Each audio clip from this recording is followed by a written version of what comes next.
Welcome to the Western Bowl podcast series, with talks on traditional spiritual teaching and its application in the world today.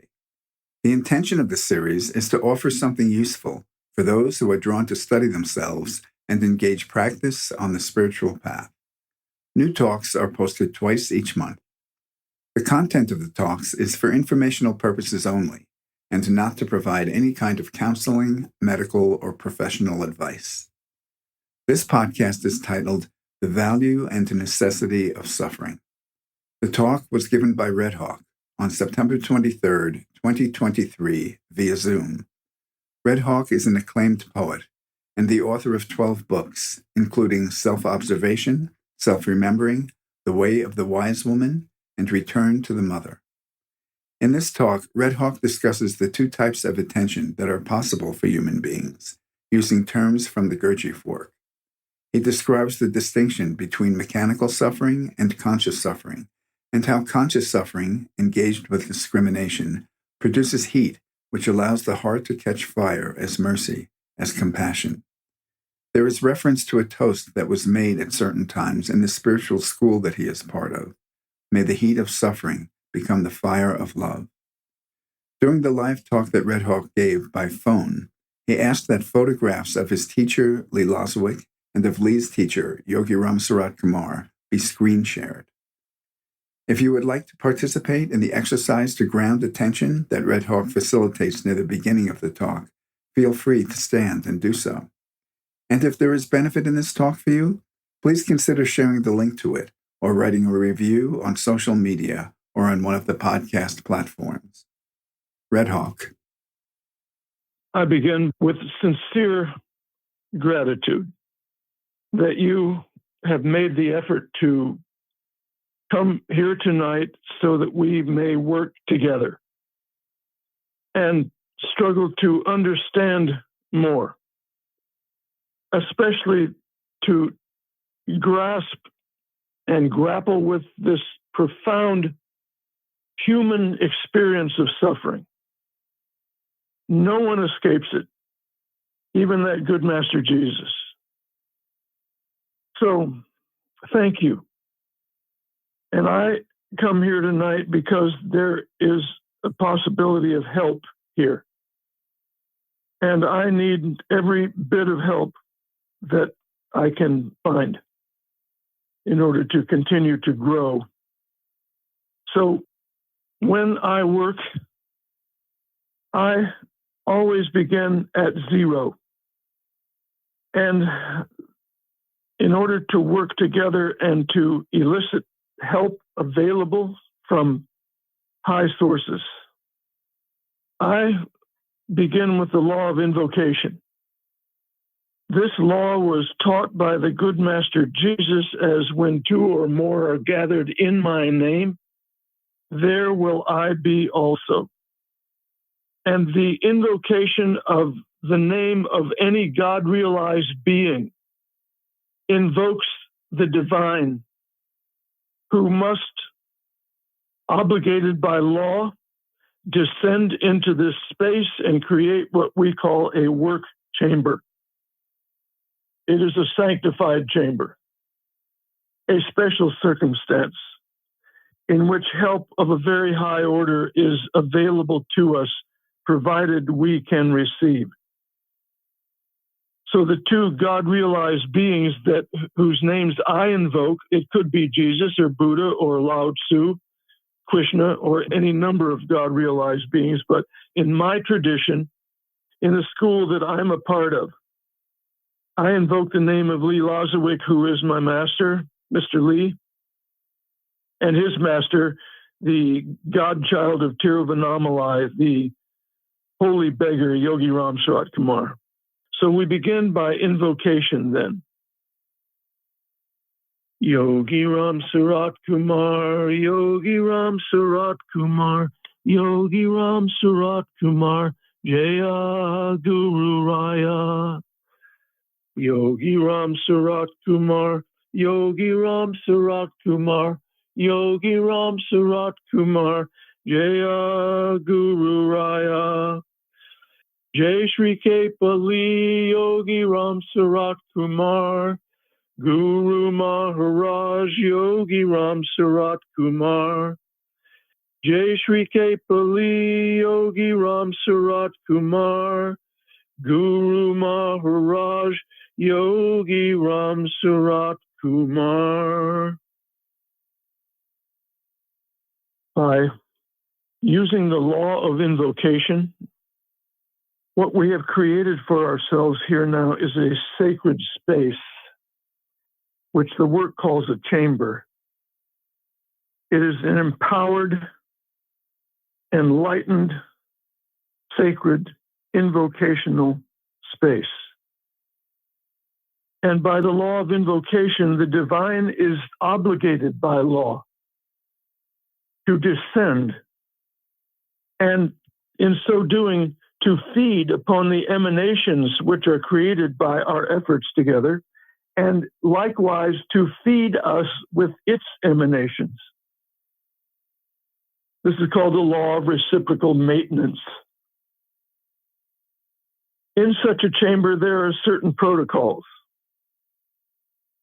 One of them is that everyone in the chamber is obligated to speak, but because of the size of the assemblage, we will simply say that if you are moved to speak, please do. And do so despite the mind's resistance. I'm afraid to speak in front of so many people. I'm afraid I'll look stupid or sound stupid. I don't want to interfere. I'm afraid I have nothing important to say, etc., etc. At any point in this evening that we're spending together and working together, if you have a question at any point, I hope you'll feel free to immediately ask it. Not only are you not interrupting the flow, you are contributing to the chamber in an important way. A good question is food upon which the divine may feed, upon which we may all feed, and which empowers the chamber. It allows the chamber to expand, and if our efforts are sincere enough, the chamber can rise to a different level, and the help is magnified.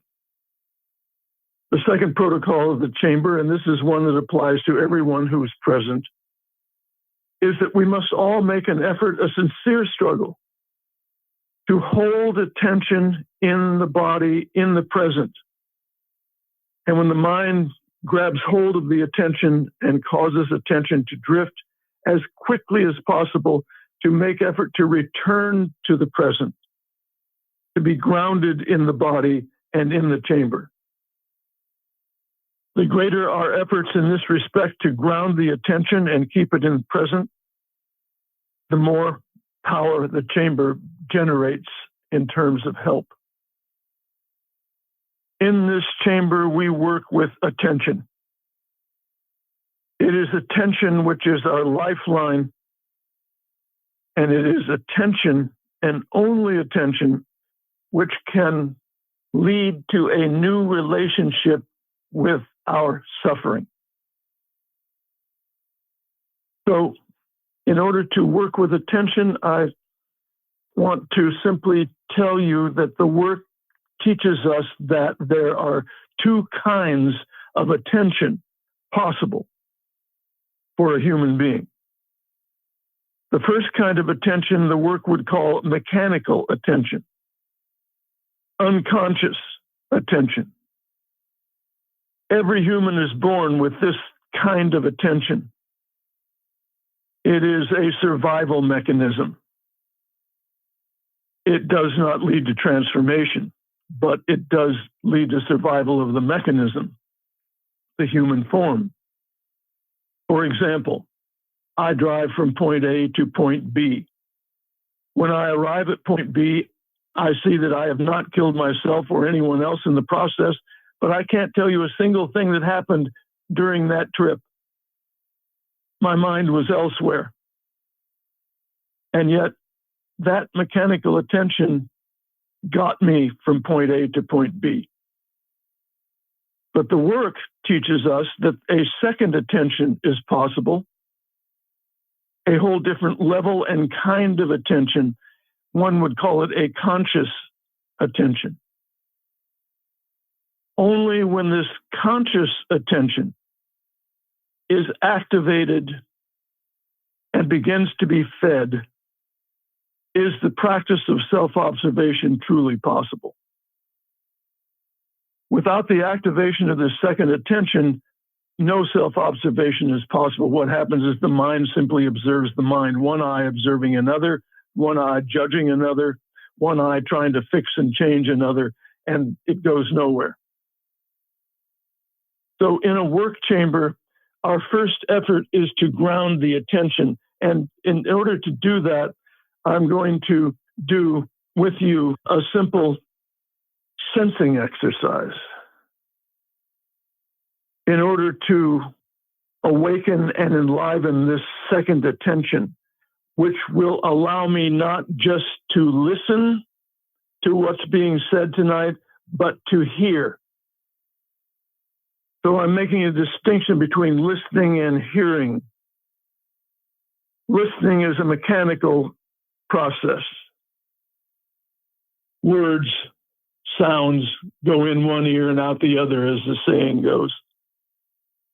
But that good Master Jesus had this curious practice when he gave his Dharma talks to whatever multitudes were assembled to hear him. At the end of his Dharma talks, he would say many, many times, "Let those who have ears to hear, hear. Let those who have eyes to see, see." So clearly, he was invoking a process in which hearing involved much more than just listening. It involves some inner process. And so the work teaches us that that involves, first of all, placement of attention in the right place in the body.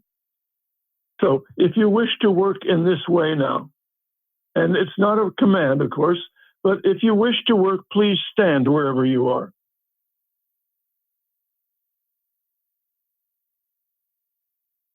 And so we begin with both feet on the ground. And we immediately begin with an erect posture. Not a rigid posture. This is not the Marine Corps, but an erect posture. Relaxed with only that tension necessary to keep the spine straight, and the head and neck centered above the shoulders and aligned with the spine. Erect posture. An erect posture is a conscious posture. In our ordinary mechanical daily life, our postures are slumps of various kinds. We all have a small library, archive of postures, which we adopt habitually and mechanically. And with each of those postures, a certain thought processes accompany them. And certain moods or emotional processes accompany these postures. So I want to mention to you the law of posture. The law of posture is that posture evokes mood, and mood evokes attitude. In the mechanical sleeping world, which is our ordinary state in daily life, we're simply unaware of what's going on inside and often even outside. Or our attention is 100% fixated on what's going on inside and oblivious to the outside. Or 100% fixated on what's going on outside and oblivious to what's going on inside. And so in that state, whatever posture I'm in evokes a mood, and our attitude is completely enslaved and dependent upon the mood. Mood decides attitude. With erect posture, a conscious move, attention is awakened, second attention is awakened in me. And in that state, in that awake state, attitude is no longer dependent upon mood. Mood does not decide my attitude. Zen Buddhism calls erect posture the awakened state. It is a conscious move. In that state, my attitude may be, Lord, have mercy, I wish to work. The mood may be, I want to do this or that, I don't want to do this or that, this and that. But my wish to work is greater than that mood and holds sway and gives me access to certain possibilities that are unavailable to me in the sleeping state. Once my posture is erect and I'm aware of the body, now I can move attention, conscious placement of attention out of the head brain and down lower below the neck in the body. Place attention at the solar plexus or the abdomen or the heart center, thereabouts.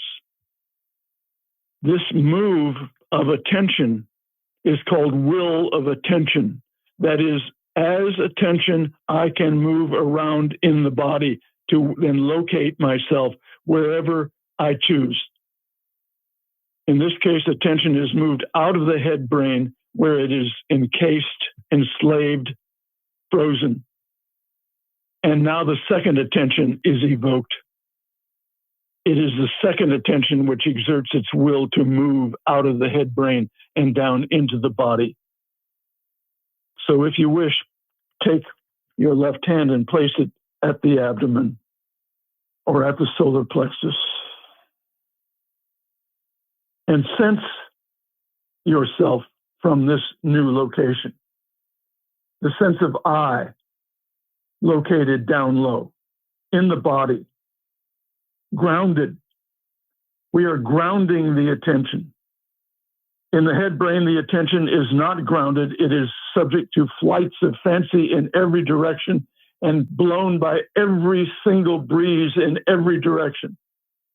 Here, with erect posture and attention willed down lower in the body, the attention is grounded, and this brings the second attention into play. From this location down lower in the body, it's possible now to practice self-observation. From this location, I can begin to observe the workings, the movement of the mind and the emotions without being taken by them. That is, objectively. This is true self-observation. And what we're doing right now is called in the work self-remembering. I'm remembering my true self, not the false self, which is a product of the mind and the emotions, but this true self, which I am. And many traditions call this attention grounded in the body, I am. At which point I can become conscious of the breath now. I'm sensing the breath.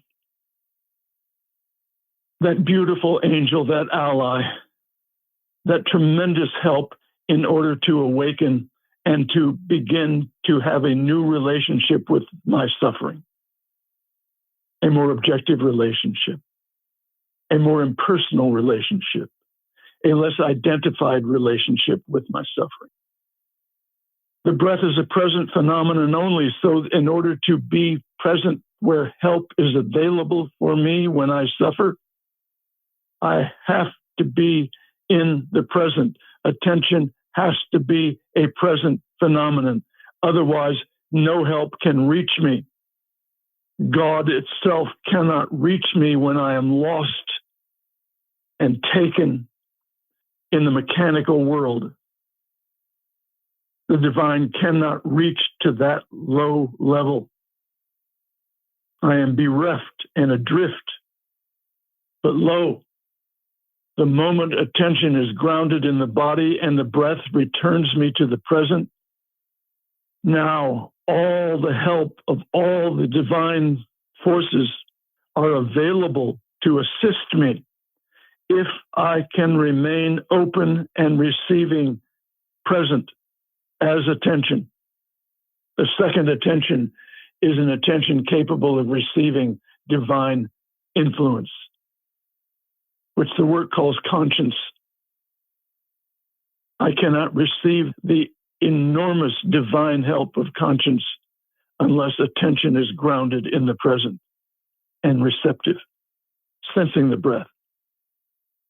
Inhalation, exhalation, radiation of a finer energy on the exhalation. Being present and grounded allows the body to extract from the air its finest elements, which some ancient schools have called prana. On the exhalation, this radiation of prana can be sensed by sensitive individuals as the cells receive this much finer and more enlivening food.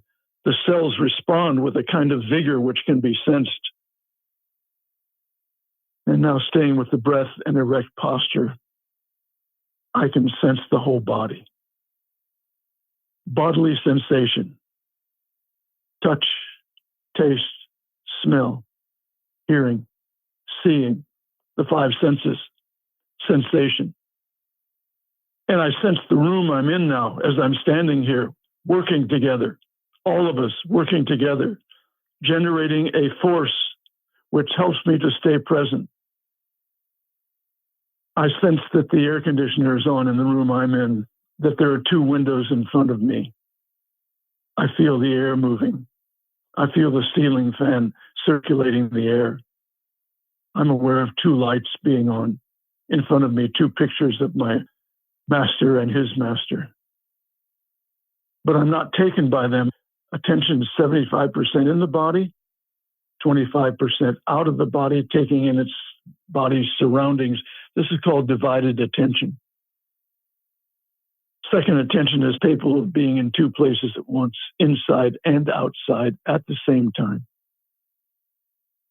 And now I can relax the body using the breath. The body, you see, the body is an invaluable ally because it is a present phenomenon only as well. The body does not exist anywhere except in the present, not in the past, not in the future. Breath is a present phenomenon only. It doesn't exist in the past or the future. If I want to be where love exists, love is a present phenomenon only. If I wish to be real, if I wish for my life to be real, Mr. Gurdjieff said life is real only then when I am. Otherwise, life is not real. It's all imagination and identification, period. It is not real, and I am not real. I am only exists as a present phenomenon. So be seated. And thank you, those of you who are willing to work together with us, all of us working together. It creates a different force, a different feeling and sensation in this chamber. So attention is absolutely crucial in learning to use suffering so that suffering does not use me up, so that suffering can become a food which allows the being I am attention to grow, expand, and evolve. So I'm reading a quote now from Mr. Gurdjieff. Quote, "There is no attention in people," unquote. He's speaking of the second attention. He knows very well, as we do, that there is a mechanical attention in everyone. He's speaking of this second attention, which we are working with now, which sensing the body and the breath has helped me to restore. So begin again with this quote from Mr. Gurdjieff. Quote, "There is no attention in people. You must acquire this. Self-observation is only possible after acquiring attention," unquote. Mechanical attention will not do it. I must acquire this second attention, and I do it by remembering myself and grounding attention in breath and sensation in the body. In the school that I'm a part of, in which I owe so much to, we call this Kaya Sadhana. It is spiritual practice in the body. It is living life in the body. In the body, but not as the body. And then I quote from Madame de Salzman, Mr. Gurdjieff's great student, quote, "You do not realize enough that your attention is your only chance. Without it, you can do nothing," unquote. So we are working with second attention now. And we begin to engage this question of suffering. There are two kinds of suffering. There's mechanical suffering, which goes on constantly. And people have become so used to this mechanical suffering, they don't even know they're suffering anymore. And if you ask them, they would deny it. And there is conscious suffering. This work that some of us are engaged in, which we call the work, is self-remembering and self-observation. The work calls self-remembering conscious labor. It calls self-observation intentional suffering. So there is mechanical suffering in which all humanity is engaged in trying to escape it. And there's intentional suffering in which the work asks us to fully engage that suffering, to experience it, not to try to get rid of it, but to engage it. And so the text that I'm using tonight to engage this question with you, I use Buddha's Four Noble Truths. Yogi Ramsuratkumar, who is the lineage holder of this particular school that I'm a part of, was approached by a very young girl who was in a wheelchair and suffering terribly. And the question was, why? And Yogi Ramsuratkumar, I believe this is a direct quote, said, quote, "If you are born, you suffer," unquote. Buddha's Four Noble Truths. 1, there is suffering. 2, there is a cause of suffering. 3, there is an end to suffering. And of course, he's speaking of mechanical suffering in each instance. 4, there is a path to that end. So we begin at the beginning. There is suffering. And Yogi Ramsuratkumar, if you are born, you suffer. And so the first question I want to address with you is, why is that so? Why must there be suffering? And I'd like to hear from anyone who wants to jump into the deep end of the pool with me. I'm treading water here. Why must there be suffering in the human world? And when there is silence, don't forget yourself. Go back to the body. Restore second attention. I believe all because of the karma, what we had on our previous birth. Maybe we are carrying from the previous birth. That's what we are having a suffering here.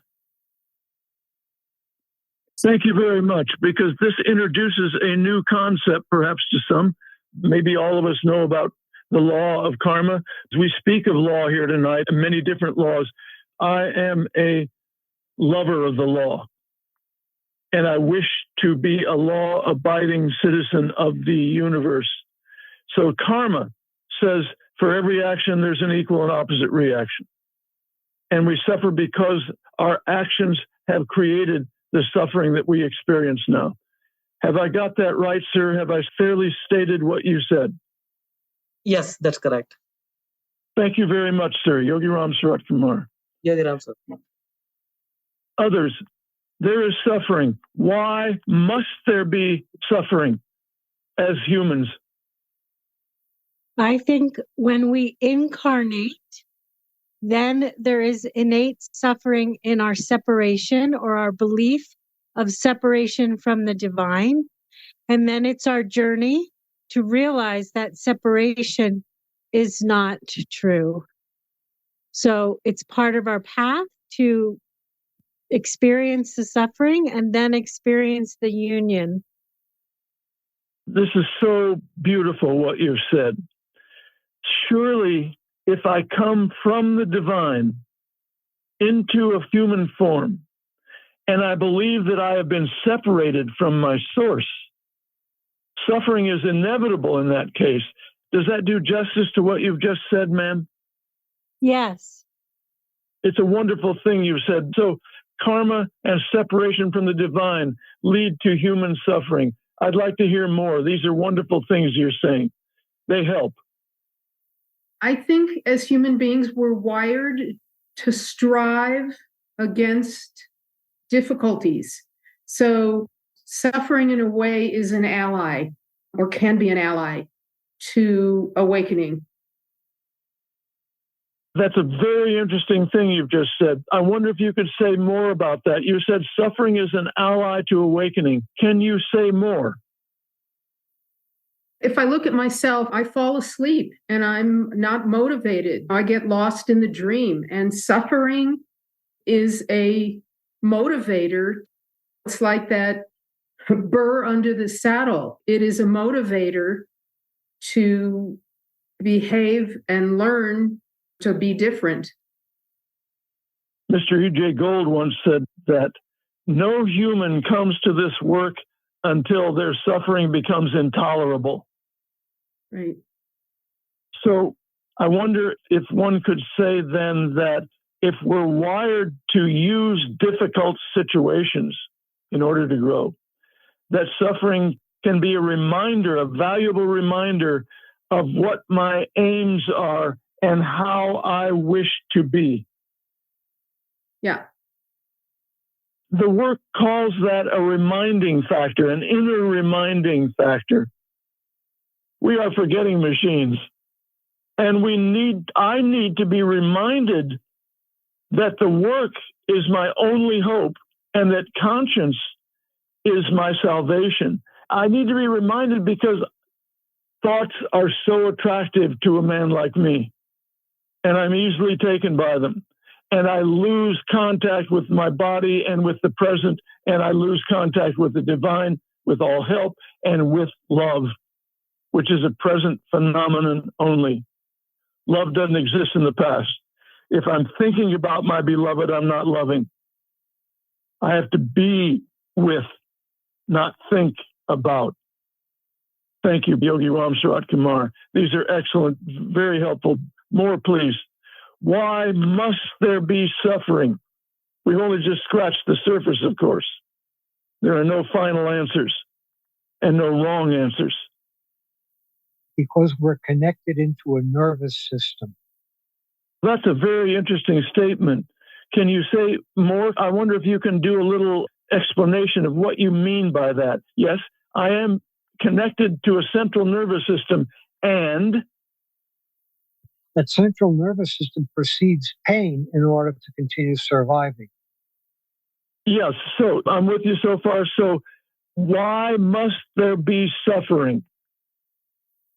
Should we make a distinction between pain and suffering? If you can do that, maybe it's helpful. Let's hear it. If we have bodies, we're going to experience pain. It's inevitable. There's very few people who can't feel pain, but that's the weird nervous system. And by and large, most people are going to experience pain. And if you have a body with a functioning nervous system, it's going to do that because it's part of the body's survival mechanism. How the body survives is noticing sensations, especially pain, that's not useful for a continuing. We're on to a really interesting little path here. The mind, which is a generalization machine, makes a generalization about pain. It associates pain not only with physical pain. Can you say more about what the mind does with pain? Well, that's a good question. I would guess from self-observation that the mind very quickly makes up some story about why that pain is there, where it came from. Unless it's a type of acute pain, before the mind realizes what happened, the body is in action if it's pain. But there's different levels of pain maybe, and some pain is not as acute as that. And where's the line between pain and suffering? Maybe the line is that suffering becomes when I make up a story about the pain. Oh, that's very interesting. You said there's different kinds of pain. And so I want to suggest there's physical pain, there's emotional pain, there's intellectual pain, and maybe there's spiritual pain. And the mind makes no distinction between them. The mind generalizes that all of those are survival threats and wants to get away from them as quickly as possible. So the suffering that the mind perceives is imaginary, it's identification, and it reacts to all of those phenomena, physical, emotional, intellectual, spiritual, the same. It sees a survival threat and it wants to escape. And so where can it escape to? There's only one place the mind can go, and that is into imagination. And that leads to suffering of a profound level, because I've removed myself from the source of love. I've removed myself from all the help the divine has to offer. I've removed myself from relationship. Thank you. Very good addition to Yogi Ramsuratkumar. It made me think of when I was a young child, born into a very abusive family, and no one had to tell me that it shouldn't be this way, that I should be experiencing love and not abuse and not pain. It wasn't something that I was taught. It was something that's inherent when I arrived on this planet. There's this blueprint of divinity, the other side, whatever you want to call it, where there's nothing but love. So when you come here and there's every other emotion possible, you're going to suffer because you're going to experience them. That's a strong example. I was also born into an abusive family. I was adopted into an abusive family, I should say. And I learned about suffering at a very early age. And my whole childhood was suffering. But I didn't know what to do with it. I had no wise counsel. So I escaped into fantasy, into imagination, as almost everyone does. They make a story and they identify with that story. I'm this kind of person. In my case, my story involves self-hatred. And that became my great source of suffering. Self-hatred, which was the core around which my false identity was wound, was in charge. And so the suffering of self-hatred was ongoing. And it was a bully. And so it attracted bullies, beginning with my father, of course. So there is suffering. In a way, you're already saying this. I was going to say that I suffer because I think things should be different from how they actually are in a repetitive way. That's a wonderful addition to what's been said. Thank you. That is, the desire to change what is leads to constant suffering, because I don't stand in front of what is and know how to work with it. And the desire to change what is means that I never, ever accept what's right in front of me. I always hold out for something more, something different. And that's suffering of a very real kind all by itself. Thank you, Yogi Ramsuratkumar. The second noble truth, Buddha's second noble truth, there is a cause of suffering. There is a cause of suffering. All right, my question to you is, what is that cause? Hey, Red Hawk, before you move to the next question, I read something that Swami Ramdas had written that has really impacted me. And that's that suffering softens the heart of man. And something like that's the essential ingredient that's necessary in order to open to the divine, in order to realize oneself beyond the self sense.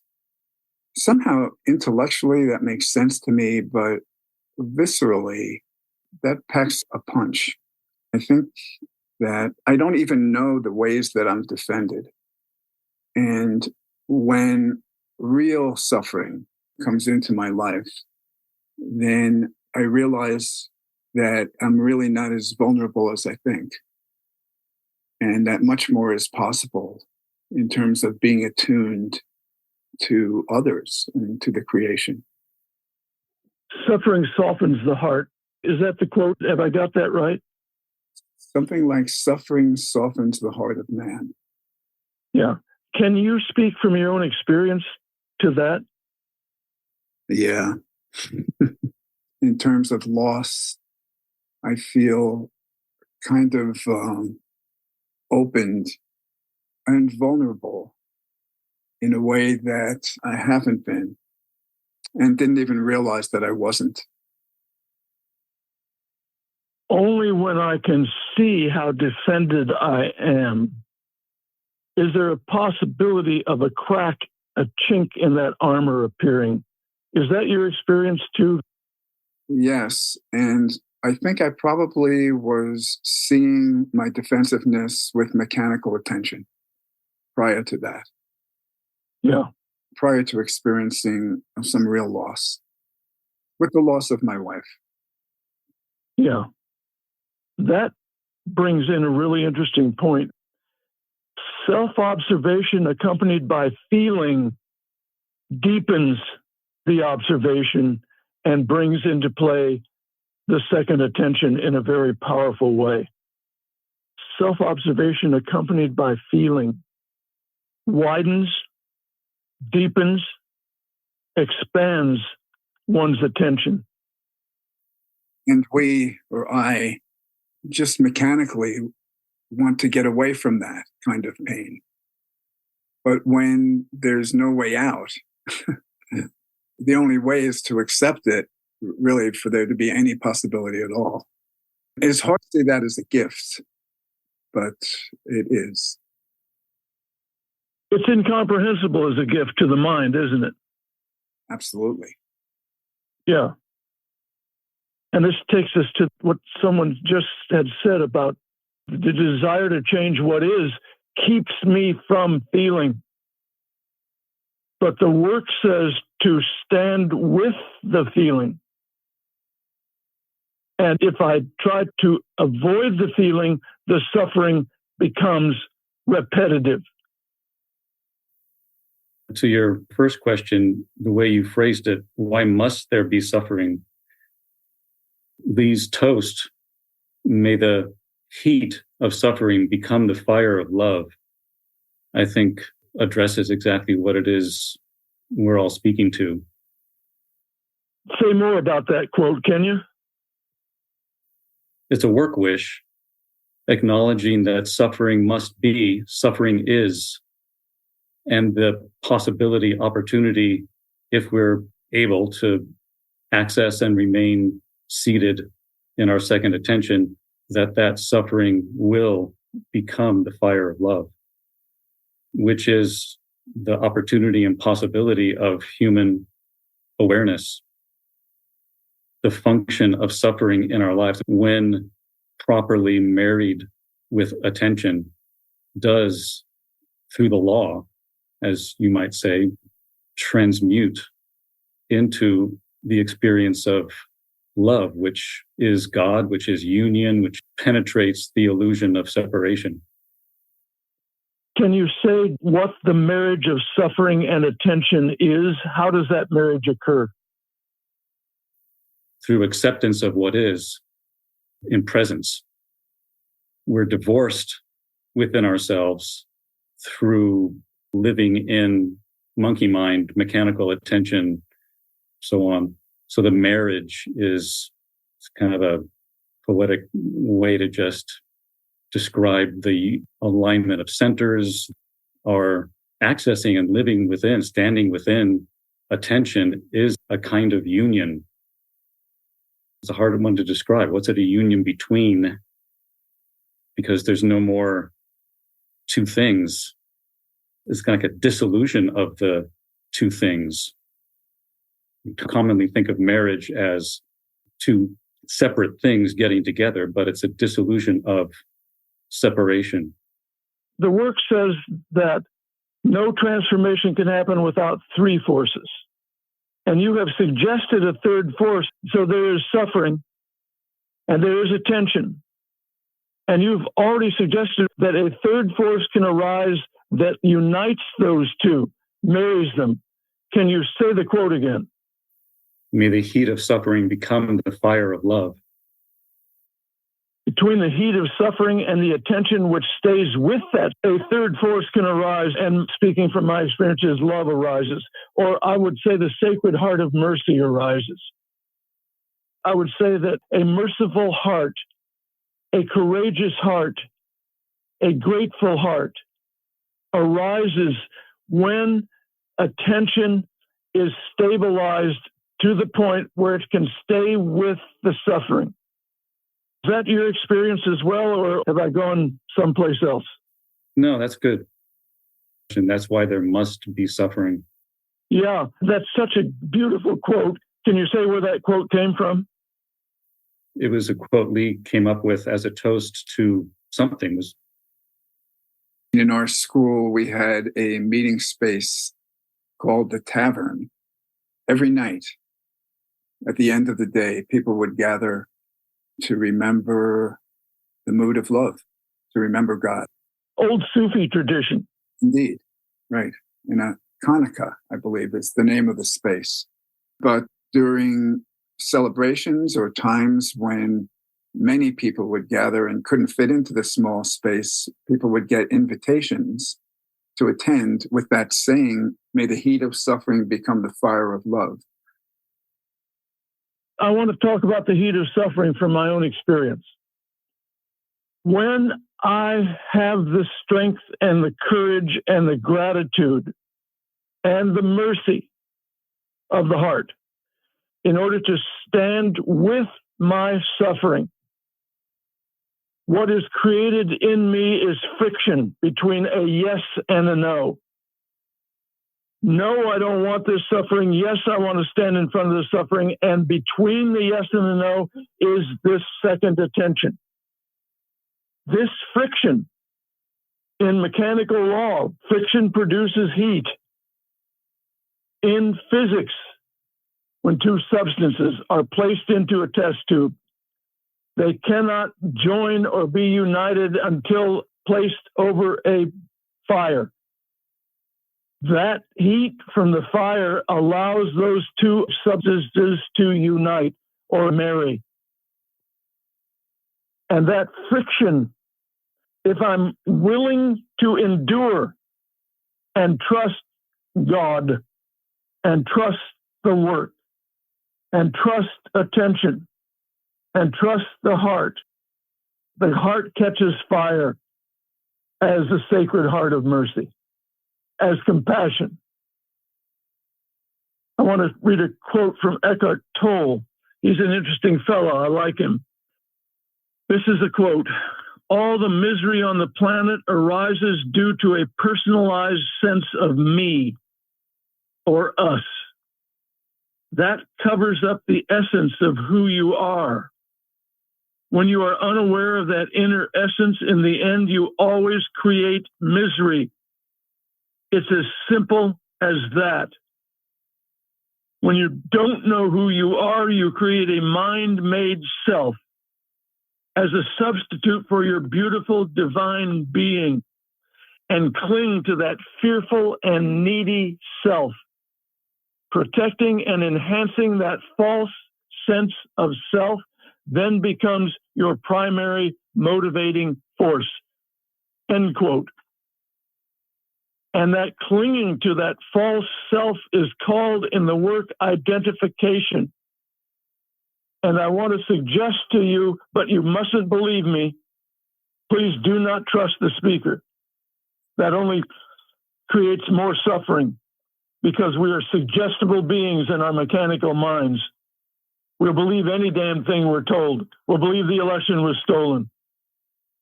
We'll believe this, that, and the other thing. We'll follow any mind-made God. But I want to suggest to you from my own experience that all of human suffering All the problems which humanity faces and each individual is faced with are the result of identification. That this false self that Eckhart Tolle alludes to is 100% identification, this me.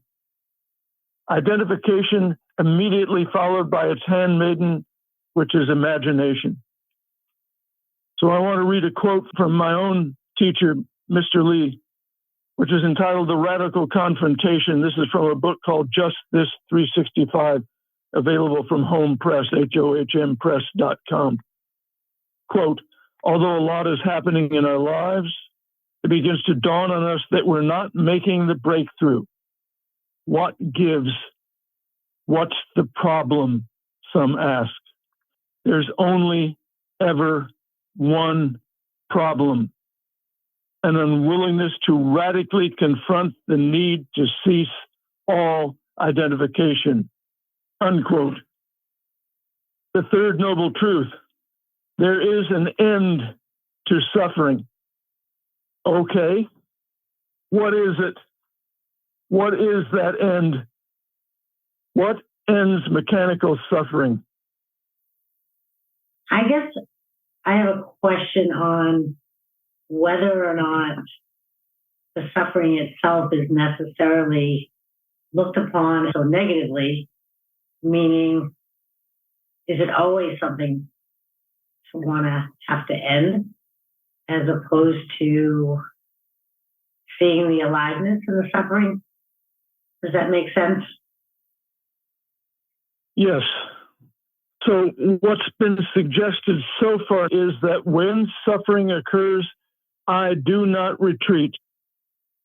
I stay grounded in the body, attention in the body, observing the suffering, staying with the suffering, and not retreating from it. Buddha says there is an end to suffering. And I'm wondering what's meant by that. Maybe how I have always understood it for myself is maybe I won't get there in this lifetime. And in some ways, I feel there's a lot of aliveness within the suffering. Yes. So in some ways, to maybe even have that aspiration of having the end of suffering might be a little bit too much to attain, maybe in this go around. That makes sense. And that I feel that there's sometimes a real aliveness in the suffering. What you're suggesting now is very important.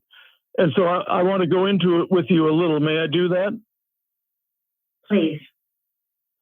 All right. Here's my experience with mechanical suffering, which is constantly repeating, same suffering over and over. Do you have that experience? Well, sure. Sure. Yeah. So there are memories which come up. They've been coming up all of my life. With those memories is accompanied the emotion of suffering. And it never ends. It just goes on and on. And so it's dead. There's no life in it. It's dead. It's repetitious. But, however, and when I stay with it and allow myself to feel it and accept it and embrace it, I come alive. A life force which is held in it is released when I can embrace it and allow it and accept it. And it seems to me that's what you're suggesting with that beautiful thing you've just said. Have I got it right, or have I missed the mark? No, you've got it right. Yes, you've hit it right on the nose. It seems a little strange to say. I'm very grateful for you raising that. That's a really lively question. Thank you so much, Yogi Ramsuratkumar. So the question or the statement, there is an end to suffering, the weird word that came to my head was, well, yeah, but that doesn't mean there's a permanent end to suffering.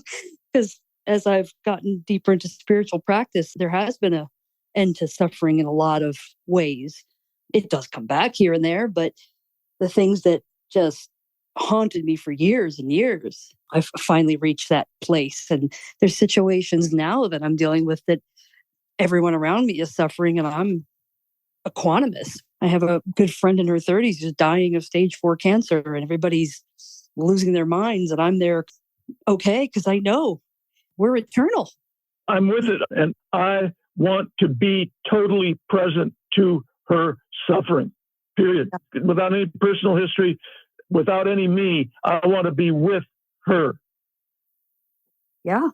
And there's a situation in my life where there's somebody that I love very much, and it may not ever come to pass that person is in my life the way I wish, but I can love them unconditionally with positive regard and be okay with that. So you've raised a very interesting point and a valuable point. That is, I don't want to speak for Buddha, but I wonder if he means an end to mechanical suffering. Is that what you're suggesting? Just that I've had moments without suffering, but I don't know that in this life it's going to be permanent. I'm a lover of Zen, and in my years of practice, no amount of being absorbed in expansive states or non-dual, non-separation has taken away the suffering. Me too. Looking at these wonderful pictures of Mr. Lee and Yogi Ramsuratkumar, I perceive that their suffering didn't end either. But my hunch is their own suffering shifted to we being what their suffering was. Can we call it cosmic suffering? Yes, cosmic, but also very personal in their relationship. Yeah, absolutely. You've raised a really, really important point. I want to read this quote from Stephen Levine from his book, Who Dies? And thank you so much for what you've just said. It's so useful. Here's the quote. Quote, overcome any bitterness that may have come because you were not up to the magnitude of the pain that was entrusted to you. Like the mother of the world who carries the pain of the world in her heart, each of us is part of her heart and therefore endowed with a certain measure of cosmic pain. You are sharing in the totality of that pain. You are called upon to meet it in joy instead of self-pity. The secret, offer your heart as a vehicle to transform cosmic suffering into joy, unquote. Sir, I wonder if that strikes at the heart of what you've just offered. There's freedom in the suffering. The suffering is liberated while still remaining in the suffering. Yes, absolutely. Thank you, Yogi Ramsuratkumar. It sounds to me like what the distinction is, it's conscious suffering. Exactly. When there is a sacrifice that is made, which is what Stephen Levine talks about, that we're each given the gift and the choice to sacrifice willingly, that suffering creates this friction, this heat, and allows it to alchemically change to joy, the possibility of joy. So I think there is universal suffering, and maybe that's what Lee and the yogi shoulder. And I think there is individually a sacrifice of identification, imagination, all of those various things we've been talking about, and suffering to create conscious suffering. I'm going to use a distinction between sacrifice and surrender. And this is the fourth noble truth. There's a path to the end of mechanical suffering in which I surrender to the Sacred Heart of Mercy. And I allow the Sacred Heart of Mercy to take in everything, suffering and joy. And I do not seek one and avoid the other. As that Sacred Heart of Mercy, which takes in the suffering of the world and of God, My portion of that is my responsibility, and I take it graciously and gratefully. I'm going to quote Amazing Grace now. Amazing grace, how sweet the sound that saved a wretch like me. I once was lost, but now am found. Was blind, but now I see. Second verse. Must Jesus bear this cross alone while all the rest go free? There is a cross for everyone, and there's a cross for me. And I quote Mr. Ouspensky, P.D. Ouspensky, quote, the only thing we have to offer is our suffering, unquote. So the surrender of my personal suffering is a very mature practice. And it's not once and done. It's every time my personal suffering arises, I surrender it to the Sacred Heart of Mercy, to Yogi Ramsuratkumar, to Buddha, to God. And I want to offer this quote from Mr. E.J. Gold. Quote, conscience depends upon an understanding of objective suffering, unquote. Objective suffering I take to mean suffering without personal identification, without any personal history. Impersonal suffering is objective. I don't identify with it. It allows conscience to develop in me. And my experience is that conscience is the only path that leads to an end of mechanical suffering. Conscience is the only hope of mankind. What you're talking about now also is the function that a lot of people don't realize that human beings have, their responsibility to feed the divine, to support the divine.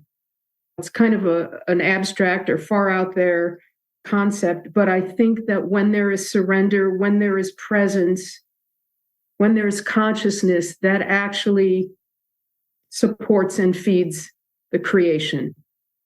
It's called the law of reciprocal maintenance. Here's my experience.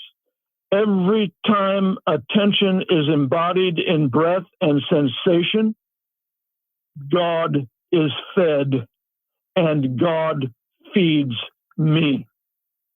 I want to close by reading a poem from a fellow named Red Hawk. It's called Suffering is Overrated. I should know.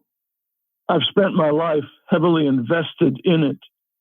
And like all bad investments, it has not yielded the grand profit, the accumulation of wealth and privilege, the freedom from want and security in old age.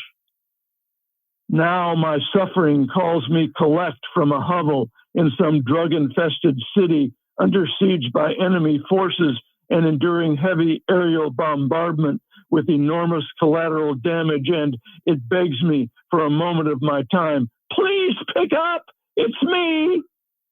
It says, but I am not at home. I have sold all my belongings, unhooked the cable and the internet, and am out walking with no dog.